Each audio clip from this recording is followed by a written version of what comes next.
So when something is rotten in the state of Denmark, it's all of a piece, right? There's imbalance. There's what you've done, but also it's not left you to rest. No, and judgment must take place. Right. And revenge, which triggers the whole play, triggers Hamlet onto this journey. And finally, the ghost is appeased. Unfortunately, there are too many people that die in the whole thing. And as we were talking earlier, Shakespeare doesn't allow the ghost to come to the end of the play and say, "Well done, thou good and faithful servant," so to speak, you know. Right. Just after the closet scene, he's reminding Hamlet, "You're a little off the mark here now. Get back on and do the dirty deed." So he's a ghost that adheres to the dramatic conventions, right? Yeah. We don't need you now. Get off the stage. That's right. Very good. That's right. Yeah. So now, Scott, why does he kill his brother? Why does he kill his brother? Again, I know you must get that a lot. I'm sorry. I do. It's a play that's full of mysteries, and Shakespeare goes out of his way not to answer them. In the original myth of Hamlet, what scholars call the Hamlet, it's an open political assassination. Everybody knows about it, and that's why Hamlet has to pretend to be crazy, because otherwise he would be vulnerable to revenge from Claudius, because in those clan tribal things, the first son is obligated to take revenge. Here, it's a secret murder, and so again, that's the beginning of Shakespeare kind of twisting the story to his own end.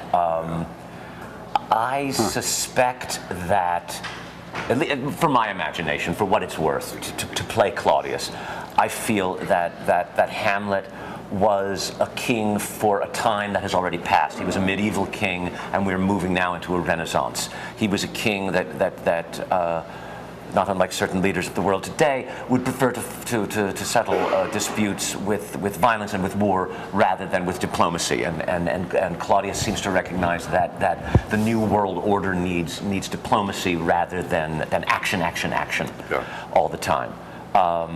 And that comes up right in the first scene. It comes up right in the first scene. Problems. You watch him diplomatically through letters and through diplomacy.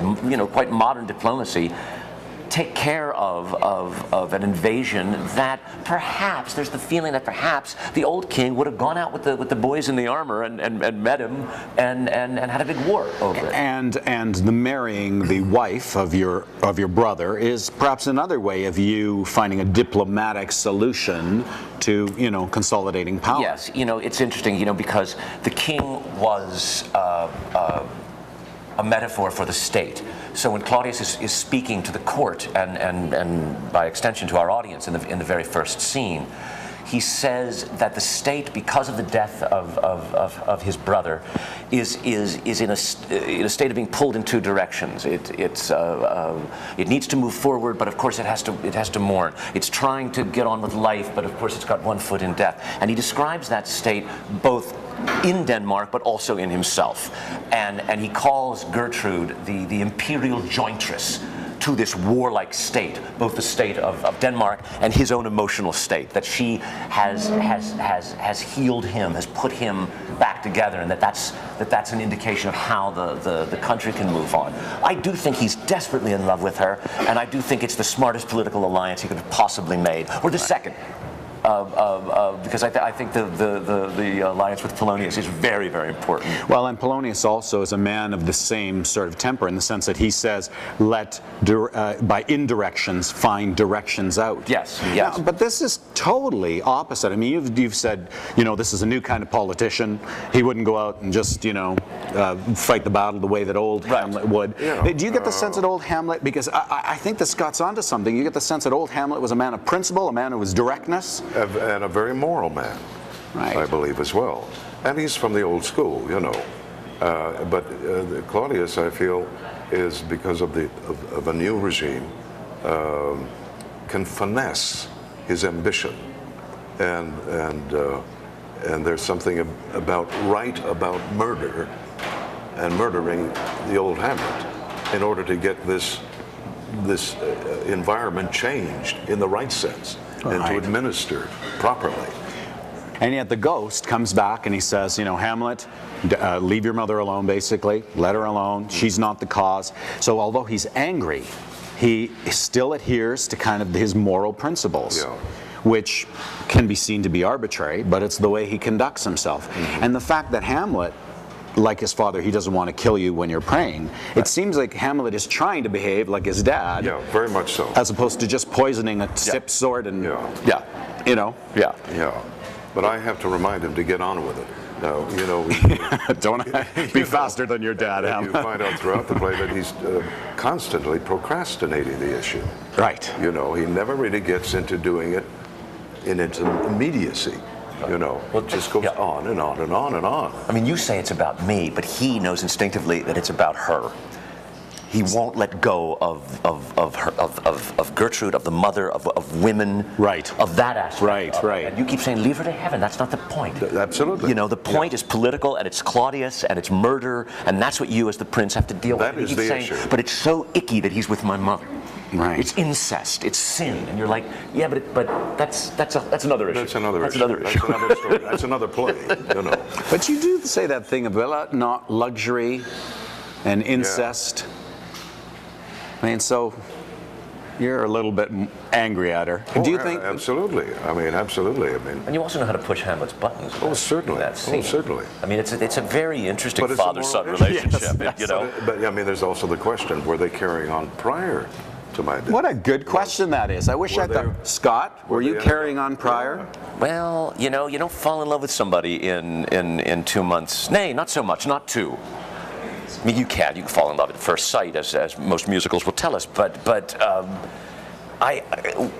whether anything was done about it, who knows? We'll let you judge. But certainly, it's a motive for the murder that Claudius wrestles with in that scene where he tries to pray.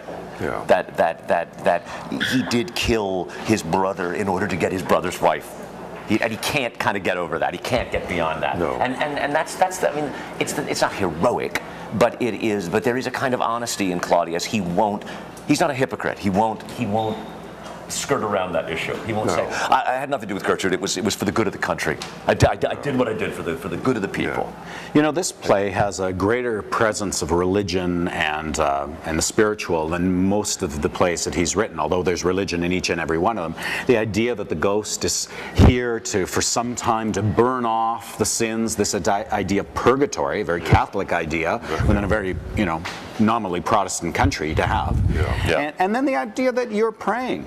That you're there praying and somehow, you know, your prayers cannot penetrate to heaven because of the heavy guilt. That's right. It's interesting you're politicizing the prayer as well. I mean, it becomes an issue of politics in your dealings with God. Yes.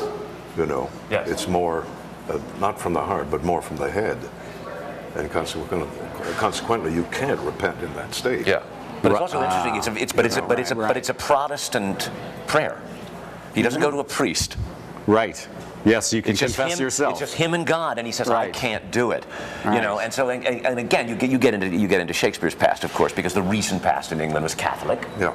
And the current time is Protestant, but yet, you know, when you've had that kind of a mandated change in theology and way of thinking, the old ways tend to haunt the new ways. Right. There's a kind of vestigial. I think it is, and I think these plays are, you know, there's always a fairy tale play in a Shakespeare play, and this is part of it. The old world haunting the new world, the evil stepfather. You know, it's a sexual inversion of the Cinderella story. You know, so instead of having a girl Cinderella, it's a guy Hamlet, and the evil stepfather, because that is a primal story. You know, when a new person comes in and says, "Hi, I'm the new dad," or "Hi, I'm the new mom."